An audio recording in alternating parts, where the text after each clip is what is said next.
चलिए, बाकी जो बच्चे आएंगे उनको मैं ज्वाइन करता रहूँगा, मैं आगे क्लास कंटिन्यू करूँगा। अब तो ये क्लास जो है समाजकारी के संबंध में हम लोग बातचीत कर रहे हैं यूनिट नंबर 5 पर। यूनिट नंबर 5 के अंतर्गत अगर मैं आप लोगों से जिक्र करूं तो इसमें रिसर्च में केवल 2 पॉइंट और बची है। एक पॉइंट है हाइपोथेसिस की और एक पॉइंट है आपकी टेस्ट की। ठीक है, दोनों के दोनों मुख्य हैं। तो मैं बात करने वाला हूं आप लोगों से हाइपोथेसिस के बारे में। पीडीएफ से बताऊं या इससे बताऊं? बताइए, आप जिस तरीके से कहेंगे वैसे बताऊंगा। सब पढ़ा दिए कल क्या गुणात्मक पर जो सामाजिक विज्ञान में शोध के निहित चरण जो स्टेप्स का। जी सर, क्या कर रहे हैं? चरण वगैरह नहीं समझ में आ रहा है मुझे। जो स्टेप्स हैं सामाजिक विज्ञान के शोध में निहित चरण स्टेप्स, हाँ ये सब पढ़ा दिए हैं। हाँ हाँ, ये आपका पीएचडी कैग कल है। पर्सन ज्वाइन नहीं हो पाए थे ना। पीएचडी कैग है, आप सब देखिए, उसमें मिल गया है सब कुछ, हो गया। पीएचडी कैग वगैरह हो गया है ना, चरण वगैरह हो गए हैं। ठीक है, तो चलिए इसी तरीके से बताते हैं, आप लोग ध्यान से सुनिएगा। आप बहुत इंपॉर्टेंट पॉइंट है ये हाइपोथेसिस, है ना। देखिए, हाइपोथेसिस मतलब होता है परिकल्पना। कहीं इसको परिकल्पना के नाम से जाना जाता है तो कहीं इसे उपकल्पना के नाम से भी जाना जाता है। ठीक है, दोनों नाम आते हैं, दोनों का मतलब एक ही होता है। पूर्व में आधारित जो कल्पना होती है उनके आधार पे कुछ चीज़ें बनाने की बात करता है ये उपकल्पना। लेकिन जब आपसे इसकी कोई व्यक्ति पूछे परिभाषा तो आप बताइएगा किसी समस्या का संभावित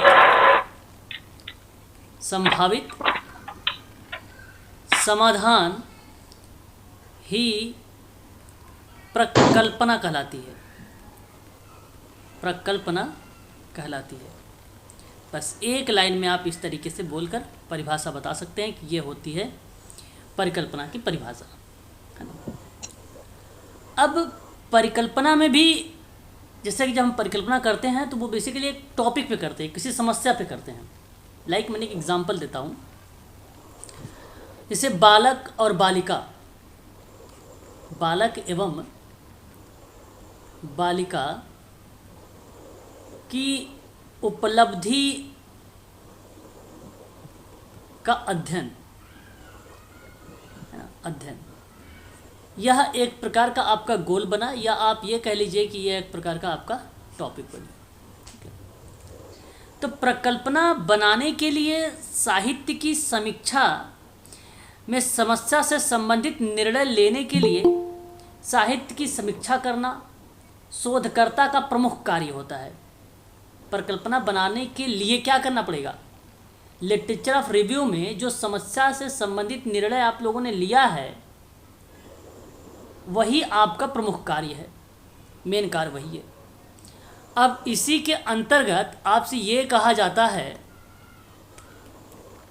ठीक है, अगर हम बात करें इसी के अंतर्गत ये कहा जाता है, जैसे कि मैगजीन हो गया, अखबार हो गया, किताबें हो गई, पुस्तक हो गए, टेलीविज़न हो गया, इनके माध्यम से आप क्या लेते हैं? आंकड़े जो है एकत्र करते हैं, है ना। आंकड़े आप जो है एकत्र करते हैं। ठीक है, अब पुराने आंकड़ों के आधार पे हमें एक संकेत मिलता है रिसर्च में। जैसे अगर मैं आपसे बात करूं 2022 का और 2021 का, इसमें आप लोगों ने बॉयज़ की देखा, जो डेटा था वो 90% आपने देखा उपलब्धि का स्तर। उसके बाद अगर हम बात करें गर्ल्स का तो वहाँ पे 92% देखा आपने। 2022 में अगर हम बात करते हैं तो आपने 85% देखा आपने, और गर्ल्स का आपने 95% देखा उपलब्धि का स्तर। ये उपलब्धि का स्तर था। तो पुराने आंकड़ों के आधार पे हम ये चीज़ें जो है हमें मिलते हैं, जो नए आंकड़े 2023 के, है ना, जो 2023 के जो आंकड़े मिलेंगे वो आपको ये पुराने आंकड़े पर मिलेंगे। तो ये ध्यान रखेंगे, शोध की प्रक्रिया में किसी समस्या के संभावित समाधान के रूप में, शोध की प्रक्रिया में किसी समस्या के संभावित समाधान के रूप में दो या दो से अधिक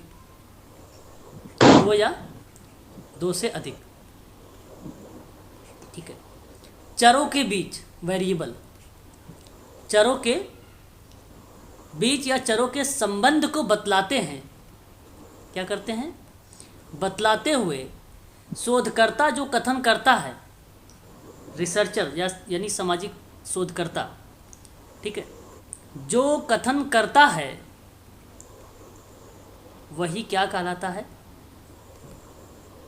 प्रकल्पना कहलाती है। समस्या के संभावित समाधान के रूप में, प्रोबेबिलिटी के समाधान के रूप में दो या दो से अधिक चर के संबंध को बताते हैं तो सामाजिक कार्यकर्ता इसी कथन को कहता है कि ये प्रकल्पना है। और आपने दो या दो से अधिक चर यहाँ पे देख सकते हैं। एक वेरिएबल यहाँ पे है बालक, एक आपका बालिका है, एक उपलब्धि है और एक अध्ययन है। एक्सक्यूज मी सर, मैं हाँ। लैपटॉप से ज्वाइन कर रही हूँ, प्लीज एंट्री दे दीजिए। ठीक ठीक ठीक। तो ये आपको जो है ध्यान रखेंगे आप सभी लोग, ये पॉइंट को भी, ठीक है। चलिए, तो इस चीज़ को आप लोग जो है समझे रखेंगे इसके परिप्रेक्ष्य में। अब आगे बढ़ेंगे और भी पॉइंट को हम लोग विचार करना चाहेंगे।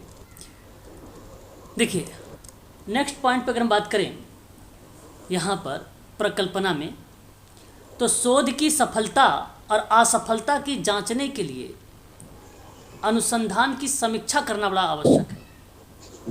तो आपको सफलता और असफलता जांचना है। अगर आपको इन जांचने के लिए समीक्षा करना ज़रूरी है आपके लिए, ये बात ध्यान रखेंगे। वहीं अगर हम बात करें दूसरी पॉइंट के रूप में, तो आप कह सकते हैं कि भारत में समाजकार्य शिक्षा की शुरुआत कब हुई थी? 1936। 1936। लेकिन ये समाज कार्य के बारे में स्टार्ट तो हुआ था, लेकिन समाज कार्य शिक्षा का पाठ्यक्रम कब स्टार्ट हुआ? 1938। 38, ठीक है। सर सैयद के बारे में बात करें, सैयद जफ़र हसन एक रहे हैं जिन्होंने समाज कार्य में काफ़ी कार्य किया है। प्रकल्पना का प्रमाण के आधार पे परीक्षण किया था। तो मैं आपसे कहूँगा कि प्रकल्पना का प्रमाण के आधार पे, प्रकल्पना आप समझ रहे हैं ना आप लोग, हाइपोथेसिस, हाँ, इसी के प्रमाण के आधार पर परीक्षण किया गया था। सर अनम्यूट होने के लिए बोलिए प्लीज। परीक्षण किया गया था। सर सबको अनम्यूट होने के बोलिए। ओके, म्यूट हो जाइए भाई सभी लोग, ठीक है। उसके बाद अगर हम बात करें आप लोगों से, तो प्रकल्पना का निर्धारण जो है समस्या के नियमकारी तर्क की सहायता के लिए किया जाता है। प्रकल्पना क्या करता है? निर्धारण, ठीक है, समस्या के नियमकारी तर्क की सहायता करता है। नियमकारी तर्क की सहायता करता है। ये आपके सामने कुछ महत्वपूर्ण बिंदु थे। अपने मर्जी से नहीं साहित्य समीक्षा की जाती, ये भी ध्यान रखेंगे आप सभी लोग। पता चले कि आप लोग अपने मन मर्जी से कोई चीज़ का एक्टिविटी कर रहे हैं तो वो चीज़ें इसमें शामिल नहीं होता है हाइपोथेसिस में, ठीक है।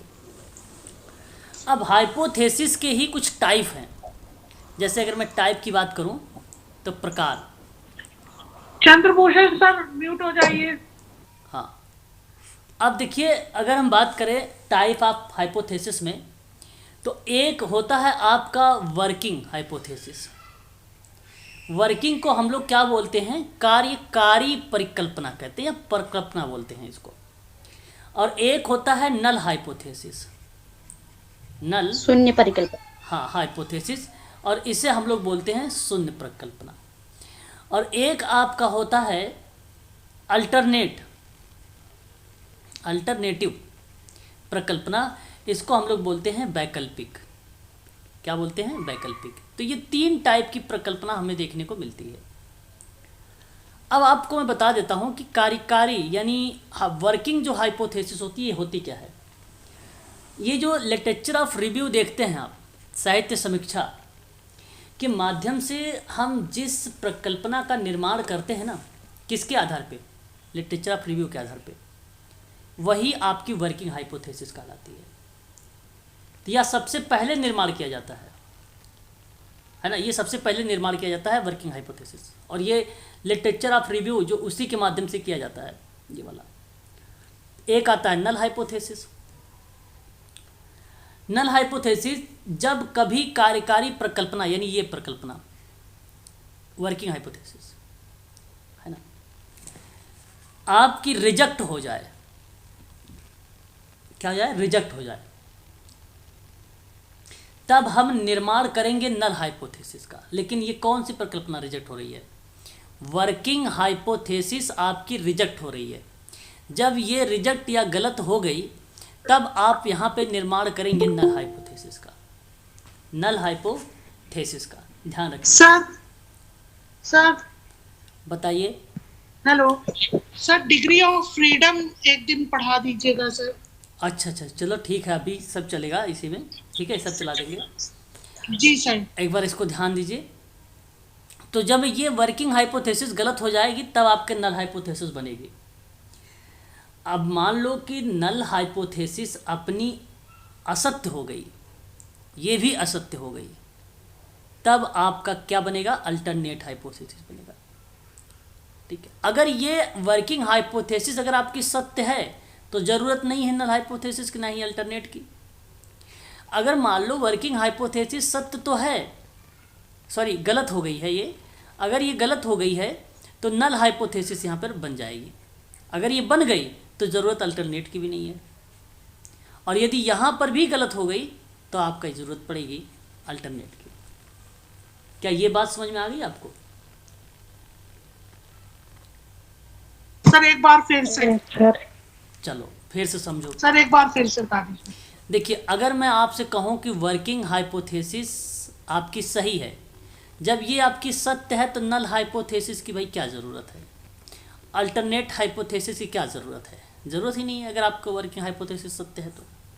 और यदि मान लीजिए वर्किंग हाइपोथेसिस गलत हो गई तो नल हाइपोथेसिस आपको बनानी पड़ेगी, और अगर ये सत्य है तो फिर तो अल्टरनेट की भी ज़रूरत नहीं है, अल्टरनेट हाइपोथेसिस की ज़रूरत नहीं है।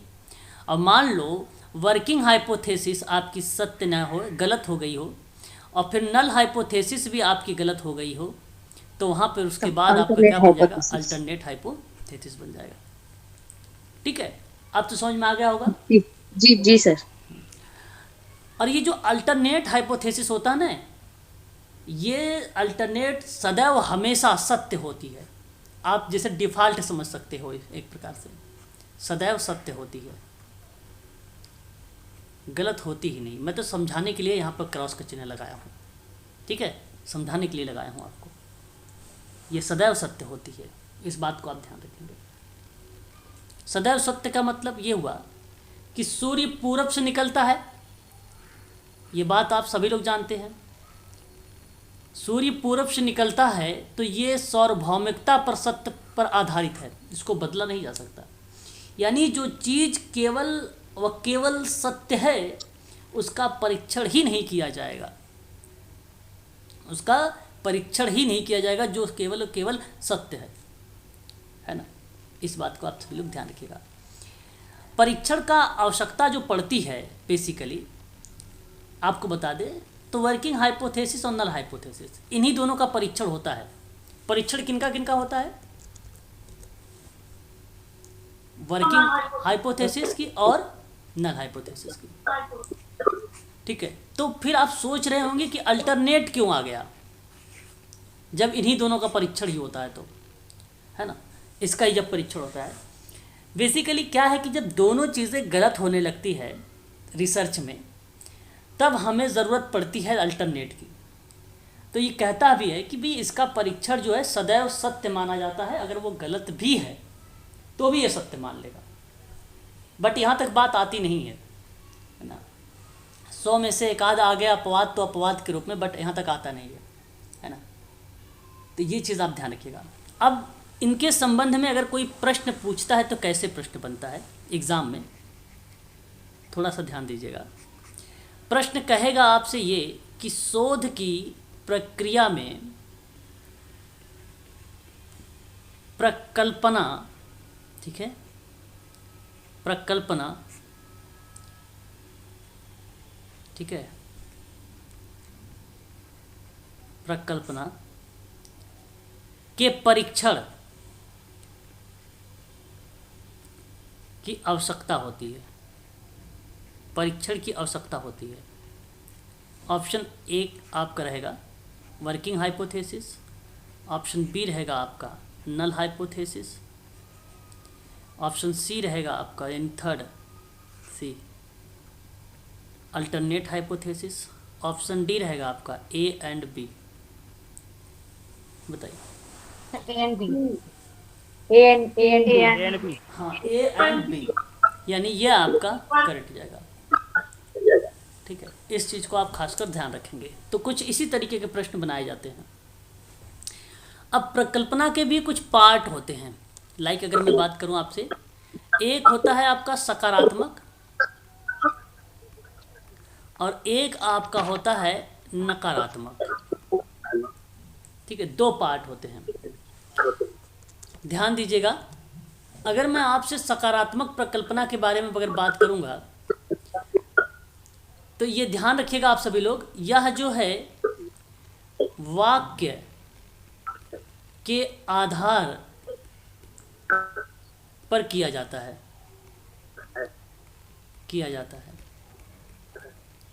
है ना। तो वाक्य के आधार पर किया जाता है। लाइक मैं एक वाक्य देता हूं, बालक और बालिका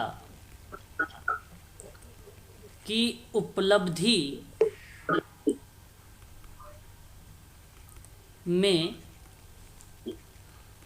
सार्थक अंतर होता है।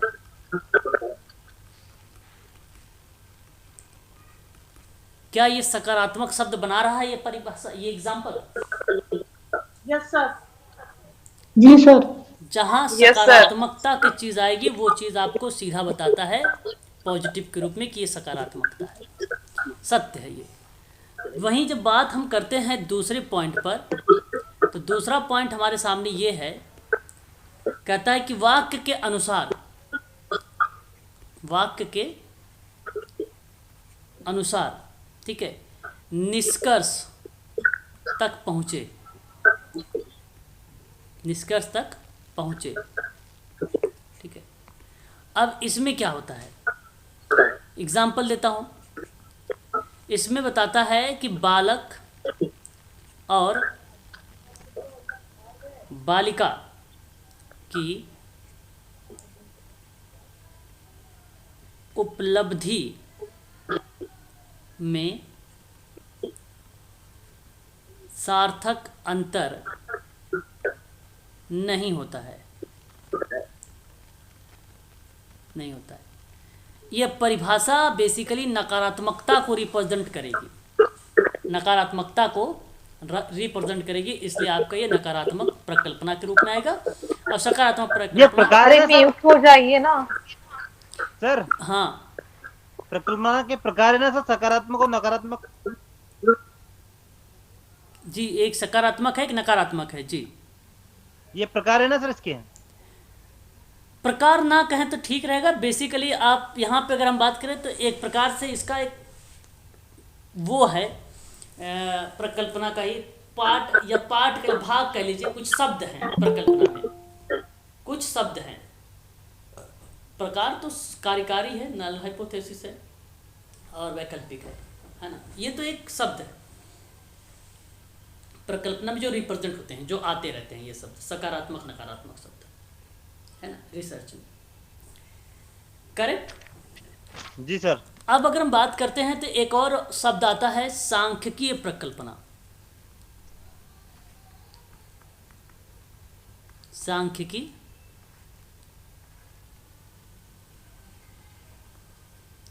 प्रकल्पना, ठीक है, ये आता है।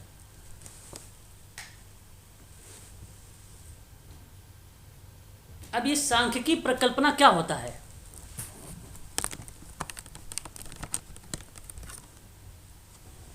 सांख्यिकी प्रकल्पना क्या होता है, ध्यान दीजिएगा। ये जो है ना, यह वर्किंग हाइपोथेसिस। Sir ANOVA. नहीं। वर्किंग हाइपोथेसिस में सर अनोवा का फॉर्मूला लगता है जो। अरे भाई कहाँ से कहाँ जा रहे हो अभी अभी जी सर। अभी इसको आप ध्यान दो। यह जो है वर्किंग हाइपोथेसिस और नल हाइपोथेसिस, अल्टरनेट हाइपोथेसिस, इन्हीं तीनों पर क्या है, ये आश्रित है। इन्हीं तीनों पर आश्रित होता है ये। तो परिवर्तनों के बीच ध्यान रखिएगा, परिवर्तनों के बीच संबंधों का जब परीक्षण हो, जब परिवर्तनों के बीच संबंधों का परीक्षण करने के लिए ठीक है, काई स्क्वायर, ठीक है, काई स्क्वायर सांख्यिकी, काई स्क्वायर सांख्यिकी के उपयोग का निर्णय करे, के उपयोग का निर्णय करे, ठीक है।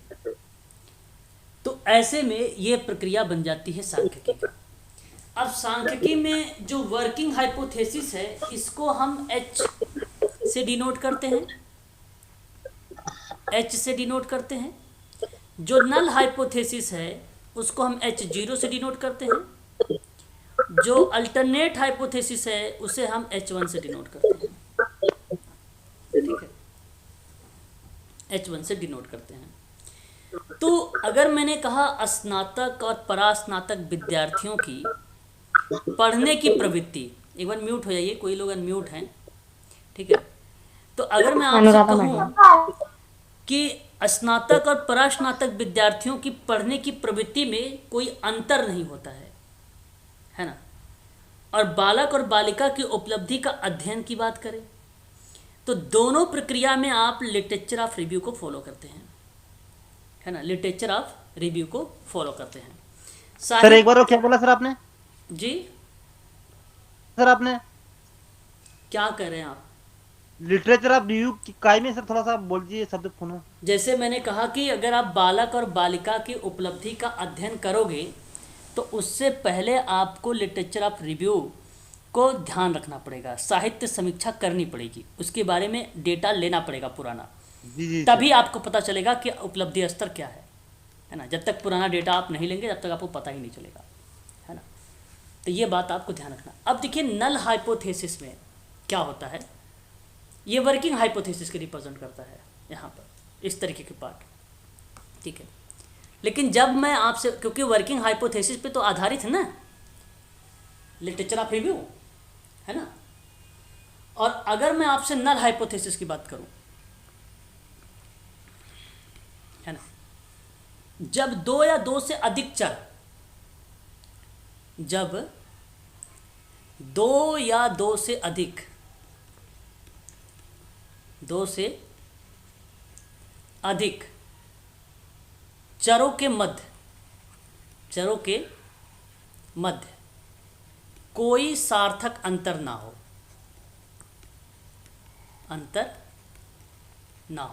वह नल हाइपोथेसिस होगा।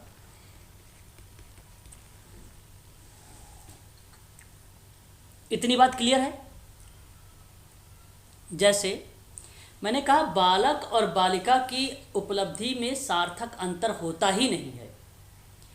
जैसे मैं एक एग्जांपल देता हूँ, मैंने कहा कि बालक को हमने Q1 से लिया और बालिका को हमने Q2 से रखा, कि उपलब्धि स्तर क्या है, उपलब्धि स्तर में सार्थक अंतर नहीं है।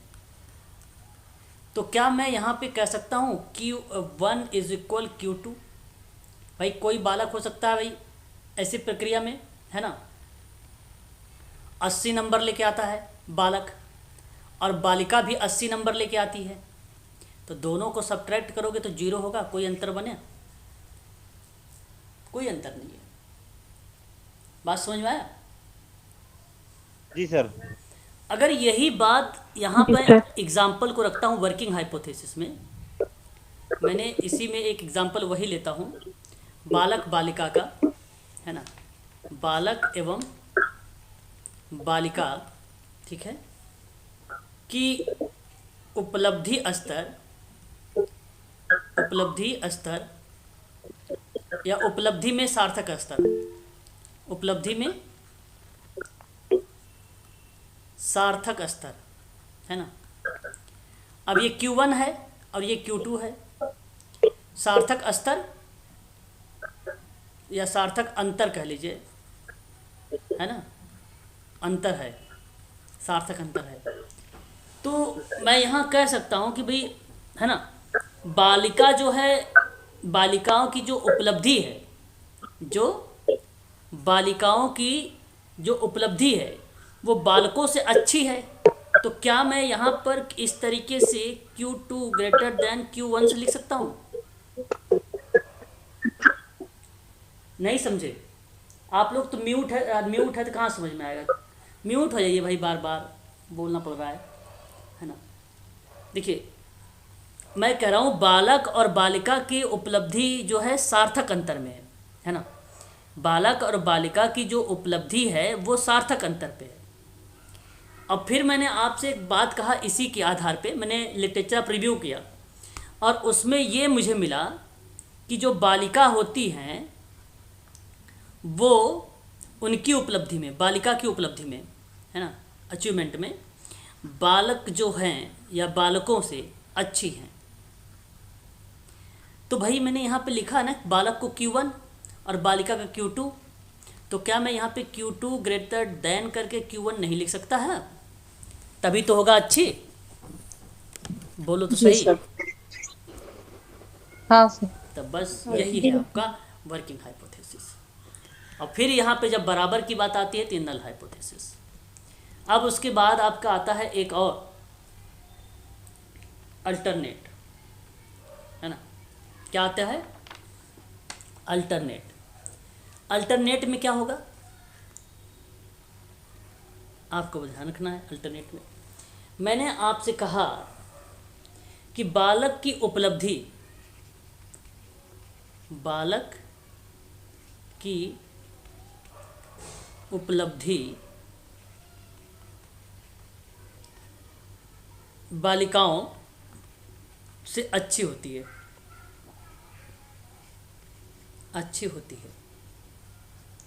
यहाँ पर मैंने Q1 लिखा, यहाँ पर बालिका पे Q2 लिखा, यही लिख रहा हूँ ना।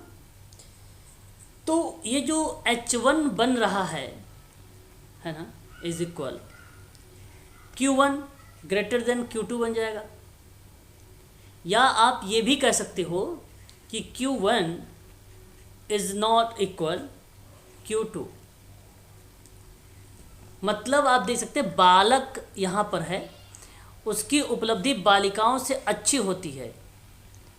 तो मतलब यहाँ पे मैंने नॉट के रूप में भी आ सकता है कि भाई अच्छी नहीं होती है परिपेक्ष में, तो इज़ नॉट इक्वल।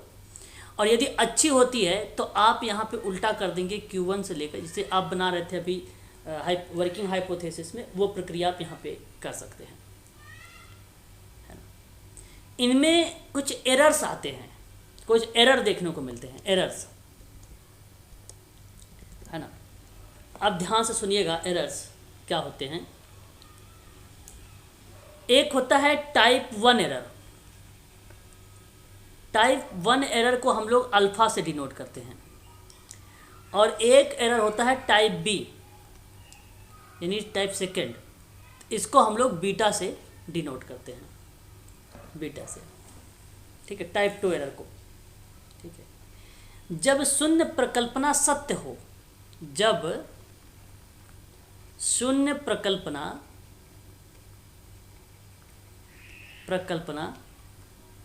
सत्य हो और उसे हम असत्य मान ले, उसे हम क्या मान लें? असत्य स्वीकार कर लें, स्वीकार कर लें। हालांकि वो सत्य है ना। मैंने आपसे कहा कि दूध पीने से क्या होता है? शरीर स्वस्थ होता है ना। अब ये बात सत्य है,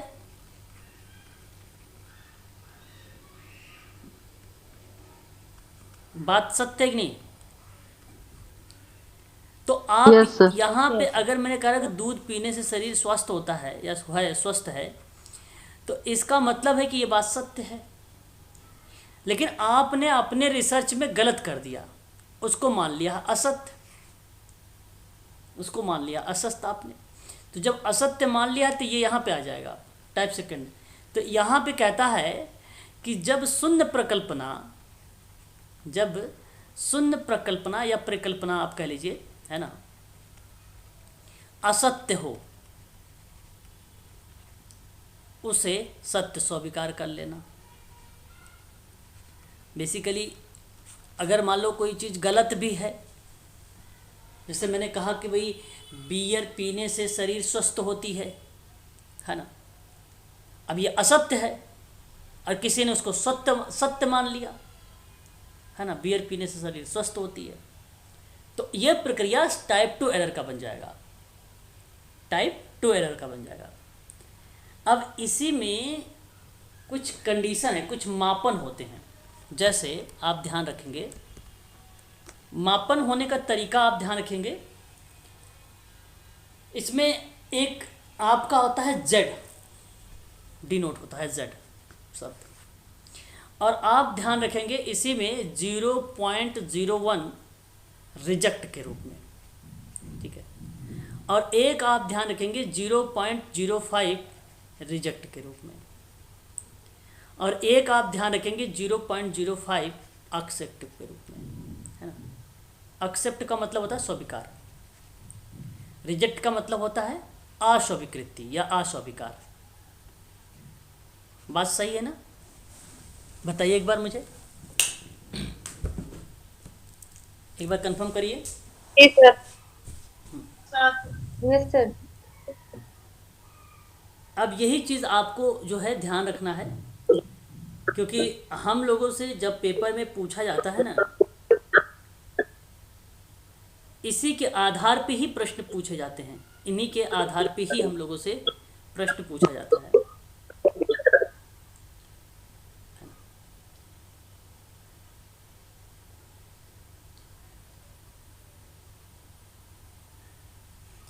चलिए आगे बढ़ते हैं। यहाँ तक क्लियर है? एक बार बताइए, फिर मैं आगे बढ़ता हूँ, नेक्स्ट पॉइंट लेता हूँ इसी में। सर जी 0.05 स्वीकार भी होता है और अस्वीकार भी होता है। देखो, मैं आपको बताता हूँ, समझिए अच्छा, और आसान तरीके से समझाता हूँ। यहाँ पर ध्यान रखिए, लेबल होते हैं, क्या होते हैं? स्तर होते हैं, है ना, स्तर होता है मापन का। तो स्तर एक जो होता है ना, दो स्तर होते हैं। एक स्तर पे जब हम बात करते हैं तो 0.01 होता है एक स्तर पर। इसमें आप मान लीजिए कि जैसे मैंने कहा कि भाई ये 1 यहाँ पर है, तो मैंने क्या किया, ये यहाँ पर 1 रख लिया, डबल 0 था इसलिए 2 0 उतार लिया। इसमें से मैंने ये जो 1 है इसको 1 टाइम मैंने सत्य माना, और बचा 100 में से अगर 1 निकल जाएगा तो बचेगा 99, तो मैंने 99 को क्या मान लिया? असत्य मान लिया। इतनी बात समझ में आई? बताइए। Yes, sir. ये तो स्तर एक है जो 0.01 पे है। अब आप देख रहे हो कि एक बार सत्य हुई है, 99 बार असत्य हो गया है, जो कि आप बताओ रिजेक्ट होगी या नहीं रिजेक्ट होगी? सिंपल शब्दों में बताओ। होगी। बिल्कुल रिजेक्ट हो जाएगी, जो चीज़ें 99 बार हो जाए, है ना, सिंपल सी बात है। अब ध्यान से सुनो दूसरा स्तर। दूसरा जो स्तर है ये 0.05 है, 0.05 है। अब इसमें भी मुझे 100 मानना है, इनमें से लेकिन मुझे 5 जो यहाँ पे है इसको हमें सत्य मानना है, लेकिन बचेगा कितना? 95। तो हमें क्या मानना है? असत्य मानना है। अब ध्यान रखना, इसी में एक शब्द आएगा सत्य भी और एक शब्द आएगा असत्य भी। तो मैं आपके कहने का मतलब जो असत्य वाली प्रक्रिया है वो बेसिकली इसी में आपका अस्वीकृति भी रहेगा, एक पॉइंट, और इसमें कुछ कंडीशन, अभी कंडीशन में बात करूंगा मैं, आप टेंशन मत लीजिए। और कुछ कंडीशन में ये स्वीकृत भी होगा, मैं भी कंडीशन बताऊंगा। लेकिन यहाँ अगर मैं बात करूँगा तो ये सीधा सीधा अस्वीकृत होगा, ये सीधा सीधा। अब ये तो कन्फर्म है स्तर नंबर 1। स्तर नंबर 2 जो बन रहे हैं, एक स्वीकृति बन रही है, एक अस्वीकृति बन रही है, ये आपको थोड़ा सा कंफ्यूज कर रही होगी, लेकिन ये भी मैं आपको बता देता हूँ क्या है। ठीक है, ध्यान दीजिएगा। देखिए, अब आपको लेवल मालूम है कि 0.01 पे 110% आप जानते हैं कि रिजेक्ट है ना, रिजेक्ट है। और 0.05 पर मैं एक कह रहा हूँ रिजेक्ट है, यानी अस्वीकृति एक बार बोला हूँ, और एक बार मैंने आपको 0.05 को मैंने क्या बोला हूँ, एक्सेप्ट बोला हूँ, यानी स्वीकृति बोला हूँ। यही ना बोला हूँ, बताइए। Yes sir. हाँ, आप समझिए, इसमें कंडीशन है कुछ। कंडीशन क्या है समझने का प्रयास करेंगे। यदि ये 2.58 से लेकर 2.58, देखो ये तो हमें रिसर्च में याद करना पड़ेगा, 2.58 है ना।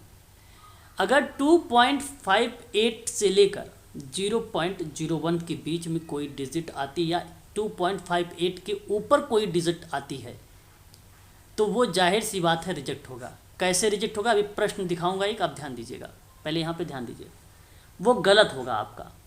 जो भी आपने मान लीजिए कोई रिसर्च किया आपने, और रिसर्च जब आपने किया तो उस समय एक निष्कर्ष मान निकला आपका, और जो निष्कर्ष मान निकला है वो ये निकला है। अगर इससे ऊपर निकलता है, ठीक है, अगर इससे ऊपर निकलता है तो आप सीधा सीधा इसको रिजेक्ट मान लीजिएगा। अच्छा, अब आप अच्छा यहाँ तक जाएगा भी नहीं, आपको ये भी बता देता हूँ कंडीशन, यहाँ तक आएगा भी नहीं, निष्कर्ष मान कभी यहाँ तक आते भी नहीं है ना, कभी आते भी नहीं है। फिर भी लेकिन आप ध्यान रखेंगे। दूसरी बात, यहाँ पर जो एक्सेप्ट जो है रिजेक्ट वाली दूसरी है 0.05 वाले पे, बहुत ध्यान समझिएगा। ये अगर मैं बात करूं आप लोगों से तो ये 1.96, यदि 1.96 से लेकर 2.58 के बीच में अगर कोई निष्कर्ष मान निकलेगा रिसर्च के दौरान, तो वो आपका क्या हो जाएगा, रिजेक्ट हो जाएगा। किस पॉइंट पर, 0.05 के स्तर पर रिजेक्ट हो जाएगी। ठीक है, ध्यान से समझिएगा, अभी क्वेश्चन दिखा रहा हूँ आपको। और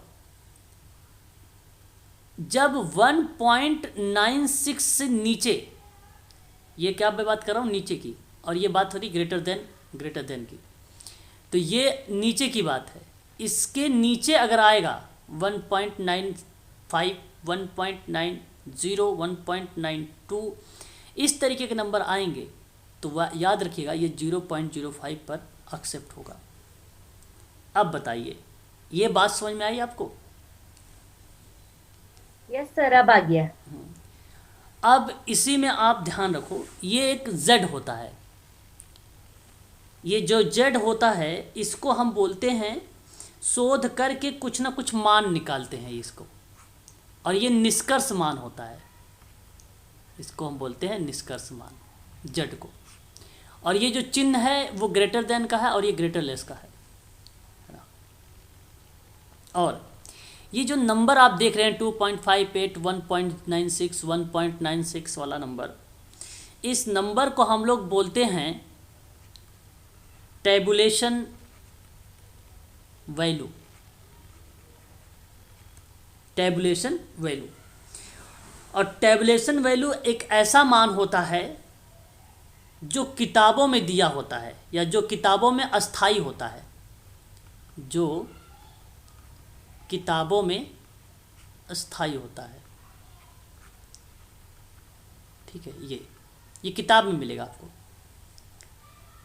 ठीक है, और एक कैलकुलेटेड वैल्यू होता है, एक कैलकुलेटेड वैल्यू होता है जब आप स्वयं शोध की प्रक्रिया में जोड़ घटाव आरंभ करेंगे तो वह कैलकुलेटेड वैल्यू होता है। और कैलकुलेटेड वैल्यू है ना, कैलकुलेटेड वैल्यू जो होता है वो घट भी सकता है और बढ़ भी सकता है। और कैलकुलेटेड वैल्यू को जानते हो क्या बोलते हैं? जेड वाले को बोलते हैं। किसको बोलते हैं? निष्कर्ष मान को, कैलकुलेटेड वैल्यू। बताइए, जब आप निकालते हैं तो ये घट बढ़ सकता है कि नहीं सकता? भाई नंबर कोई आप सॉल्व कर रहे हैं मैथ वगैरह, तो नंबर आगे ऊपर नीचे आ सकता है ना। तो यही नंबर आता है, इसी नंबर के आधार पर बात करेंगे, है ना। अब फिर उसके बाद आपका ये जो नंबर हैं, इस नंबर को सार्थक स्तर बोला जाता है। क्या बोला जाता है? सार्थक स्तर बोला जाता है, सार्थक स्तर बोला जाता है।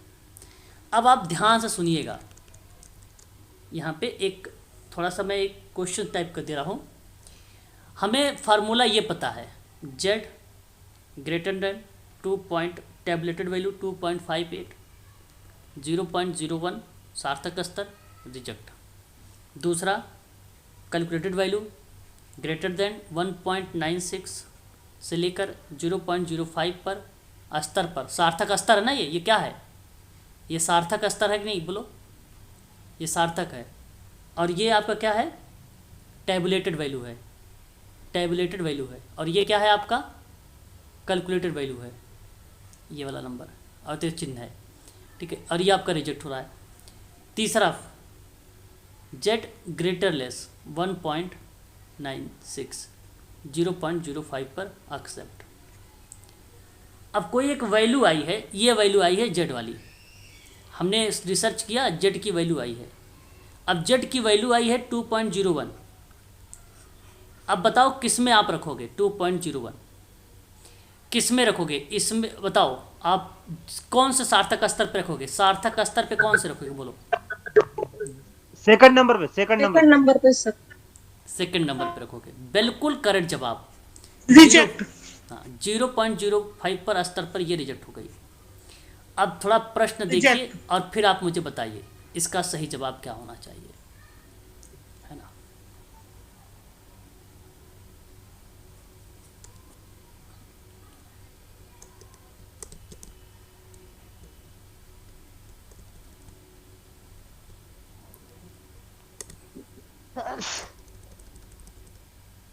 प्रश्न देख रहे हैं आप लोग? प्रश्न साफ दिखाई दे रहा है? जी सर। प्रश्न पढ़ रहा जी हूं, सर। जवाब दीजिएगा। किसी विषय में शोध कार्य करते समय प्रदत्त यानी आंकड़े विश्लेषण के बाद शोधकर्ता एक निष्कर्ष मान किसी 2.01 को प्रदर्शित होता है, तो इसका तात्पर्य क्या बनेगा? शून्य प्रकल्पना 0.01 स्तर पर अस्वीकृति, या शून्य प्रकल्पना 0.05 पर अस्वीकृति, कार्यकारी प्रकल्पना 0.01 स्तर पर अस्वीकृति, कार्यकारी प्रकल्पना 0.05 पर अस्वीकृति। ये तो गलत होगा क्योंकि हम लोग जो जिक्र कर रहे हैं वो नल हाइपोथेसिस पे बात कर रहे हैं, वर्किंग हाइपोथेसिस पे बात ही नहीं हो रही है। क्या ये दोनों ऑप्शन को मैं काट सकता हूँ फिर सी और डी को? Sir B. हाँ बी। बिल्कुल। सर शून्य परिकल्पना 0.05 स्तर पर अस्वीकृत होगी। हाँ, ये आपका करेक्ट हो जाएगा, बी वाला ऑप्शन, ठीक है। तो अब आप मुझे एक बार बताइए कि प्रश्न समझ आ गया और टॉपिक भी समझ में आ गया? बता दीजिए। जी सर। सर कर लेना बस पेपर में, है ना। गलती आप लोग नहीं करना, बस पेपर में इसको कंप्लीट कर लेना। सर ये कैलकुलेटेड वैल्यू कहाँ पे मिलती है सर? कैसे क्या है इसका थोड़ा सा बता देना। ये सर जब आप रिसर्च करेंगे ना, हाँ। कोई डेटा आप जब निकालेंगे, कोई डेटा, तो उस समय आपका निष्कर्ष एक मान निकलेगा, है ना। डेटा रिसर्च अभी आप पीएचडी में सब जब करेंगे, पीएचडी में, तो ये पीएचडी का है पॉइंट, वहाँ आपको ये सारे डेटा विश्लेषण करने के लिए मिलेगा। तो वहाँ पर ये सारी चीज़ें करवाई जाएंगी आपसे, किस पे रिजेक्ट हो रहा है, किस पे एक्सेप्ट हो रहा है, ठीक है। यहाँ आपको वो खुद प्रश्न में, आप एमएसडब्ल्यू के स्टूडेंट है, पीजी के स्टूडेंट करके जा रहे हैं यूजीसी नेट में, तो पीएचडी का प्रश्न नहीं पूछेगा। यहाँ आपके एमएसडब्ल्यू के ही आधार पर प्रश्न पूछा जाएगा, ये बात ध्यान रखेंगे आप सब लोग, है ना। बात समझ में आ रही है ना? ये निष्कर्ष मान आप खुद निकालते हैं, जेड आप निकालेंगे, और ये जेड निकलता है जब डेटा आप कोई किसी पर आप रिसर्च कर रहे हैं उस पर, वहाँ से डेटा निकलता है ये सब नंबर वगैरह। बताइए एक बार, ओके करिए फिर मैं आगे बढ़ूँ।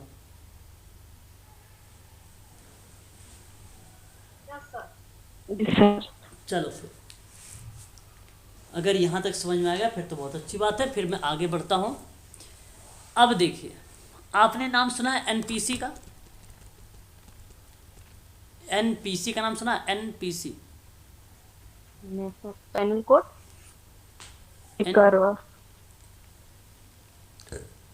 नॉर्मल नॉन प्रोबेबिलिटी नहीं, normal probability non probability curve. तो ये आपको बता दूं, सन 1933 में, 1933 में फ्रांस के एक विद्वान थे, उनका नाम था डी मोइवर।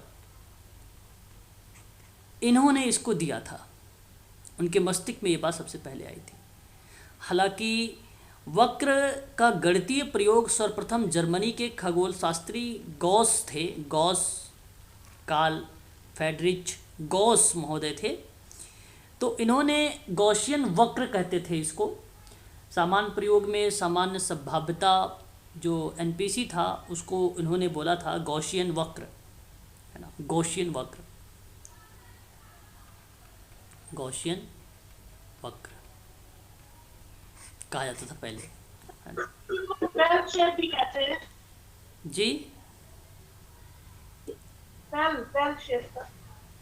क्या कह रहे हो?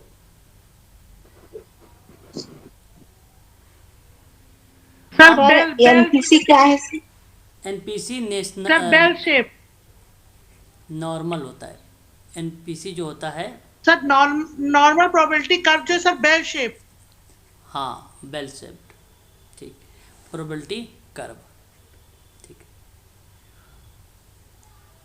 ठीक है, नॉर्मल प्रोबेबिलिटी कर्व, सामान्य प्रायिकता वक्र, ठीक है। अब ध्यान से सुनिए, इसके अंतर्गत आप राइट साइड में देखेंगे तो प्लस का चिन्ह मिलेगा, लेफ्ट साइड देखेंगे तो आपको माइनस का चिन्ह मिलेगा। तो ये राइट साइड और ये लेफ्ट साइड, ये दो भागों पे डिवाइड है। एक वन टिल्ड हाइपोथेसिस, एक पुच्छीय प्रकल्पना, और दूसरा द्विपुच्छीय प्रकल्पना, है ना, ये चीज़ें आती हैं इसमें। एक पुच्छीय प्रकल्पना को हम लोग बोलते हैं दिशात्मक परीक्षण भी, दिशात्मक परीक्षण भी, और द्विपुच्छीय को हम लोग बोलते हैं अदिशात्मक प्रकल्पना, नॉन डायरेक्शन हाइपोथेसिस। तो अनुसंधान की प्रक्रिया में आपको मिलेगा भी एक पैरामेट्रिक और एक non parametric test. Parametric test सामान्य वितरण जहाँ पर दोनों तरफ आंकड़े बिखराव बराबर के हों, इसलिए वितरणबद्ध जो सांख्यिकी होती है उसमें रखा जाता है। और जो सामान्य वितरण नहीं होता है, जो वितरण मुक्त होता है, जो क्रमित मापनी नामित मापनी का प्रयोग करता है, पक्षपात हो सकता है, विधि का कोई प्रयोग नहीं होता है, एक दूसरे की इकाई पर प्रभाव भी डाल सकता है, तो वो उसको हम बोलते हैं क्या? अप्रचलन, वन वे एनोवा का भी नाम हम लेते हैं इसमें, वन वे एनोवा का भी बात हम करते हैं इसमें। टी टेस्ट का अगर हम बात करें, टू वे एनोवा टेस्ट, अंतराल अनुपात का प्रयोग आपका पैरामेट्रिक टेस्ट के अंतर्गत आता है, पैरामेट्रिक टेस्ट के अंतर्गत आता है। अब एनपीसी कुछ इस तरीके से बना होता है, मैं आपको बताता हूँ। यहाँ देखिए,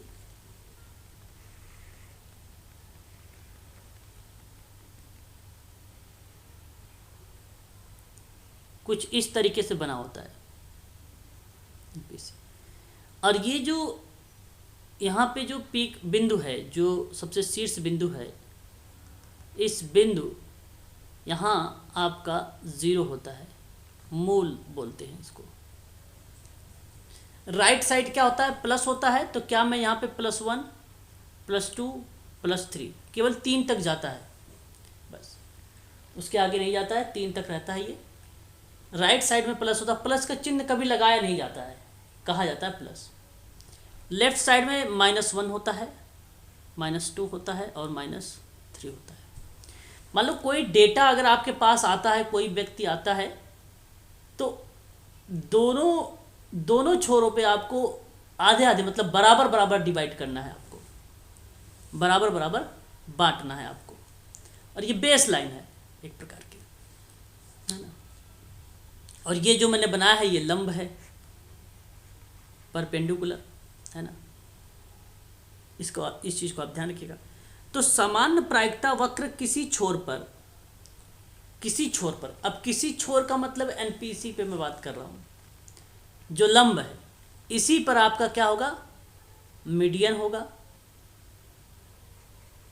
मोड होगा और मीन होगा।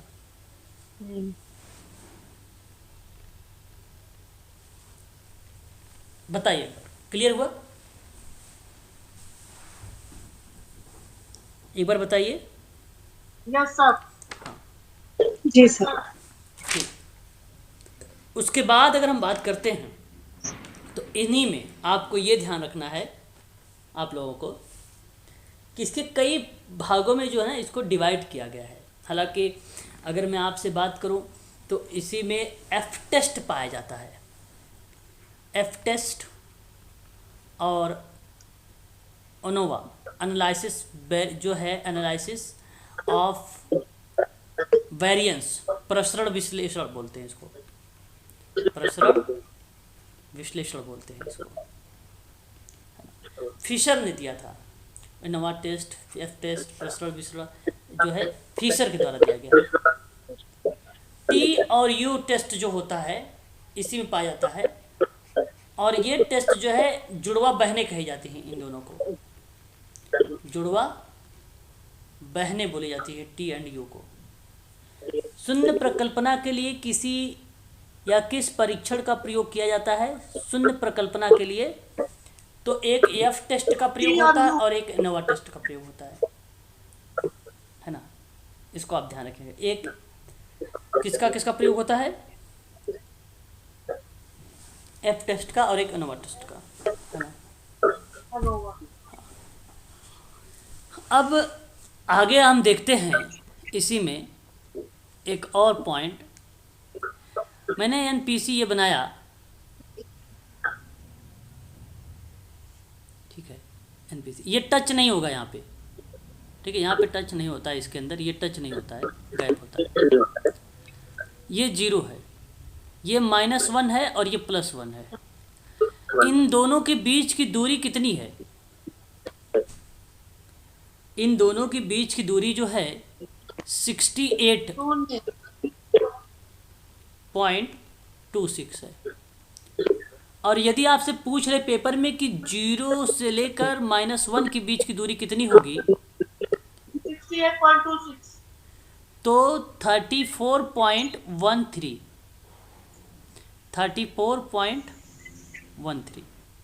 होगी। 10 13 होगा, 10 कैसे होगा? इधर अगर हम बात करें तो -2 आता है दोबारा वाले में, दूसरे में।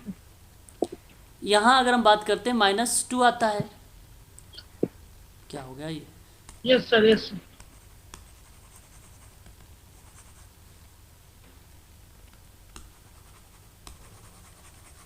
एक मिनट,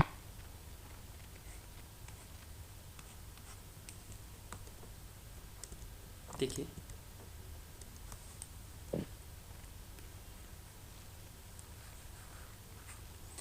यहाँ -2 होता है और इधर +2 होता है। अब इन दोनों की बीच की दूरी अगर पूछेगा कितनी होती है, तो 95.44 होता है इन दोनों बीच की दूरी। और यहाँ -3 होता है और यहाँ +3 होता है। इन दोनों के बीच की अगर दूरी पूछेगा आपसे कितनी होती है, तो 99.73 होता है। ठीक है, ये आपको ध्यान रखना है। बाकी इसके बीच का अगर आपको निकालना है तो 2 से डिवाइड कर करके आप निकाल सकते हैं इनके आधे का भी। ठीक है, ये बात आप ध्यान रखिएगा।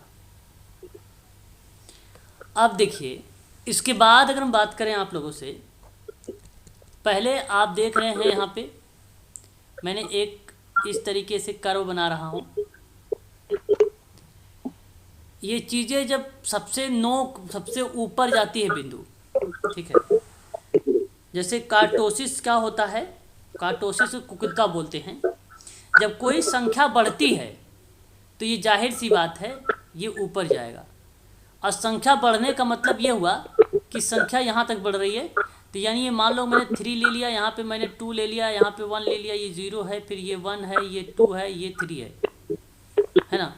तो यहाँ पर ये संख्या बढ़ती है, तो ये जब ऊपर जाएगा तो इसी को हम लोग बोलते हैं क्या, लेप्टोकार्टोसिस या लेप्टोकॉर्टिस बोलते हैं इसको।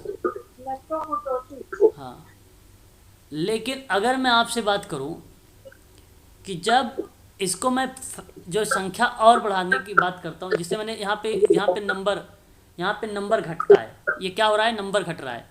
सर ये मैंने नंबर बढ़ाने के लिए बोल दिया था, यहाँ नंबर घट रहा था, पहले में क्या था, ये नंबर घट रहा था। जब नंबर घटेगा तभी तो ये अंदर जाएगा ना, ये अंदर जाएगा ना, तो कुछ इस तरीके से बनेगा कि नहीं बनेगा, ये नंबर घटेगा तो बताइए।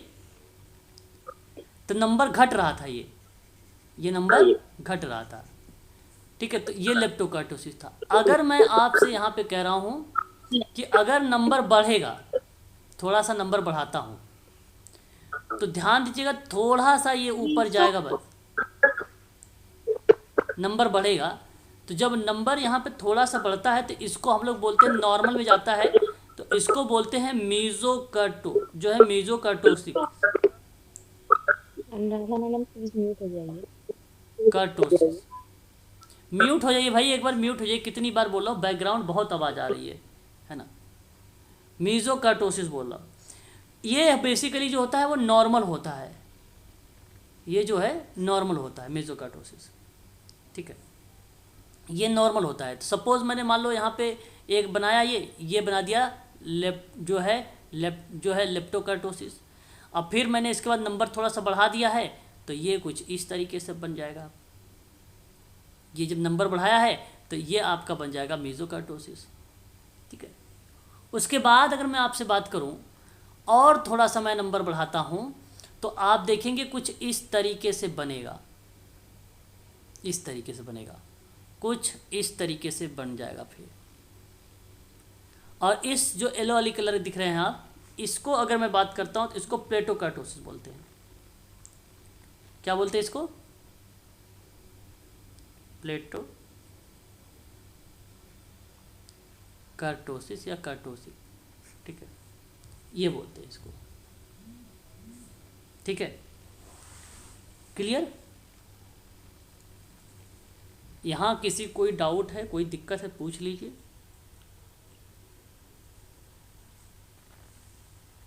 कोई दिक्कत नहीं है। ये सब, ठीक है, ये सभी टेस्ट पैरामेट्रिक टेस्ट में आते हैं। पैरामेट्रिक टेस्ट में जो आते हैं अभी मैं आपको लिखवाऊंगा, लेकिन अनोवा, फिशर, एफ टेस्ट और एनालिसिस ऑफ वेरिएंस, ये 3 आपका टेस्ट जो है पैरामेट्रिक के ही अंतर्गत आते हैं, है ना। जी ठीक है, अब ध्यान से सुनिए, सवाल एक करके दिखाऊं इसमें, बताइए। जी सर।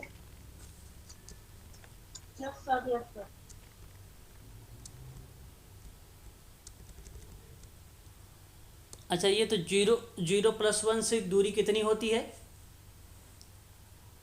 34.13। 34.0। सी, वेरी गुड। डी।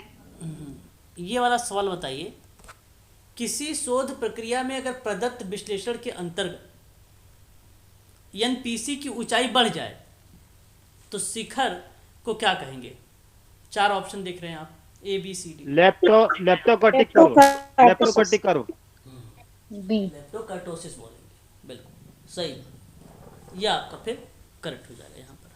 हालांकि मैंने यहाँ पे चिन्ह वाला लिया है, लेकिन आपको एग्जाम में चिन्ह नहीं मिलेगा, है ना, नाम मिलेगा, ध्यान रखेंगे। ओके, तो ये थे आपका जो है यहाँ पर। अब एक बिंदु और बचा है जो मैं आपसे यही समय चर्चा कर देना चाहता हूँ, ताकि आप लोग आसानी से जो है आज आपका ख़त्म हो जाए पेपर यहाँ पे, और फिर जो है हम लोग बातचीत करेंगे नेक्स्ट पॉइंट पे और भी चीज़ों पर, है ना। अब देखिए, परीक्षण के कई टाइप होते हैं, टेस्ट के कई टाइप होते हैं। अगर हम बात करें आप लोगों से तो आप ध्यान दीजिएगा, परीक्षण के टाइप में जो आपका पैरामेट्रिक टेस्ट के रूप में जाना जाता है एक, और जो पैरामेट्रिक टेस्ट के अंतर्गत आता है आपका वो आता है टी टेस्ट, आपका वो आता है जेड टेस्ट, आपका वो आता है एफ टेस्ट, आपका आता है ANOVA,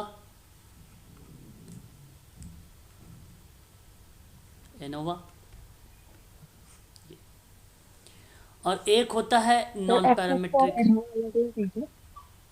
non parametric chi square,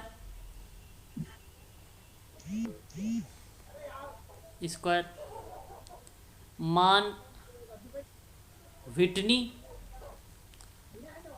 you test और क्रुस्कल वालिस एच टेस्ट। यह आपको ध्यान रखना है, कुछ इम्पोर्टेंट पॉइंट है सामने। सर ये जो पैरामेट्रिक है सर, ये बोल नॉन पैरामेट्रिक बोल दीजिए सर एक बार नाम। काई स्क्वायर नॉन पैरामेट्रिक में, मान व्हिटनी, यू टेस्ट और Kruskal Wallis H test. Sir ये सेकंड वाला बताना क्या है, बोला सर एक बार और। मान व्हिटनी, ठीक है। अब पैरामेट्रिक टेस्ट होता क्या है? पैरामेट्रिक टेस्ट होने के लिए एक परीक्षण का वर्गीकृत पूरी तरह से जनसंख्या के धारणाओं पर निर्भर करती है। जहां जनसंख्या के लिए विश्वास अंतराल का पता लगाने का अर्थ बने या मानक विचलन में मदद करने की बात बने, तो वह प्रक्रिया पैरामेट्रिक की आती है। तो मानक विचलन का जो शब्द आता है वो पैरामेट्रिक में आता है।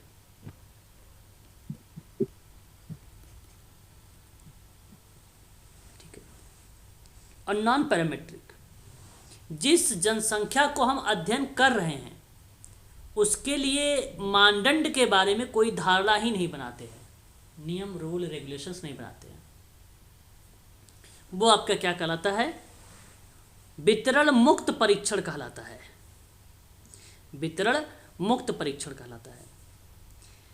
ठीक है। जब निरंतर किसी डेटा को आप लेंगे तो क्या कहलाएगा? पैरामेट्रिक कहलाएगा, है ना। क्या कहलाएगा? पैरामेट्रिक। जब कोई डेटा निरंतर ले रहे हैं और श्रेणीगत तरीके से ले रहे हैं, क्रमबद्धता से ले रहे हैं, श्रेणी कैटेगरीज वाली, तो वो नॉन पैरामेट्रिक बन जाएगा, है ना। जो जनसंख्या के मानदंड पर आधारित है वो पैरामेट्रिक हो जाएगा। जो रैंक और उसकी आकृतियों पर आधारित है वो आपका नॉन पैरामेट्रिक हो जाएगा, है ना। ठीक है। अब देखिए टी टेस्ट क्या होता है, एक एक लाइन में समझते चलिए टी टेस्ट के बारे में।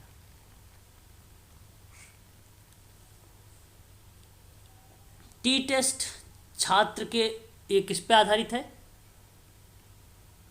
छात्र पर आधारित है, छात्रों का डाटा।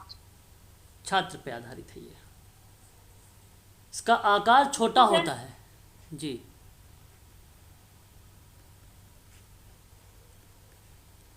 आकार छोटा होता है।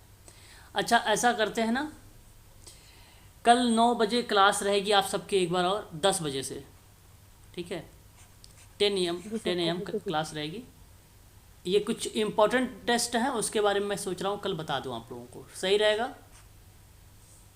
ठीक है, क्योंकि जी कुछ सर। थोड़ा सा समय लगेगा, ये थोड़ा सा टाइम लेगा ये, ठीक है, टेस्ट है ये, ठीक है ना।